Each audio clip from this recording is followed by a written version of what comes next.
আশঙ্কাজনক অবস্থায়। এখানে এখনো মানে এর অর্ধেকের বেশি আশঙ্কাজনক অবস্থায় আছে। কাজে এই মুহূর্তেই বলার সময় আসে নাই কখন কি হবে। তবে সবচেয়ে আগে প্রয়োজন, যেভাবে মানুষ স্রোতের মতো আসতেছে এবং ঢুকতেছে, তাহলে ইনফেকশন হবে, আর ইনফেকশন হলে আশঙ্কা আরও বেড়ে যাবে।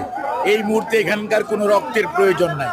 কাজে রক্ত দেওয়ার কথা বলে যে এত মানুষ যে আগ্রহ থাকা ভালো, জমা রাখেন, যখন লাগবে তখন নেওয়া যাবে। এই মুহূর্তে তাদের চিকিৎসাটার পরিবেশ রক্ষা করা অত্যন্ত গুরুত্বপূর্ণ।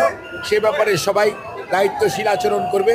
এবং আমার মনে হয় আমার মতো রাজনীতিবিদ সহ অন্য যারা আমরা আজকে সাধারণ আমজনতা আসতেছে, সবাইকে অনুরোধ করব যে অহেতুক আইসিইউর ভিতরে, পোস্ট অপারেটিভের ভিতরে ঢুকে পড়বেন না। কারণ আমি নিজে কোনো রুগীকে দেখতে আমি কাছেই, কারণ আমি ডাক্তারদের সাথে প্রফেসর নাসিরের সাথে তার টিমের সাথে কথা বলেছি। কারণ আমরা যতই ভিতরে যাব তত ক্রস ইনফেকশন বাড়বে।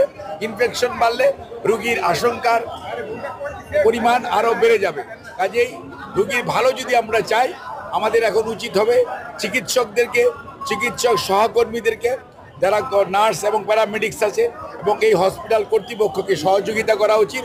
তাহলেই আমার মনে হয় এখান থেকে বেশি সংখ্যক রোগী ইনশাআল্লাহ সুস্থ হয়ে বাড়ি ফিরে যাবে। আচ্ছা, আমরা দেখেছিলাম যে এখানে আইএসপি এর তথ্য যে এখানে 70 জনের বেশি আসছে। আমি আপনাকে খোলামেলা বলে দেই, এখানে 51 জন রোগী ভর্তি হয়েছে।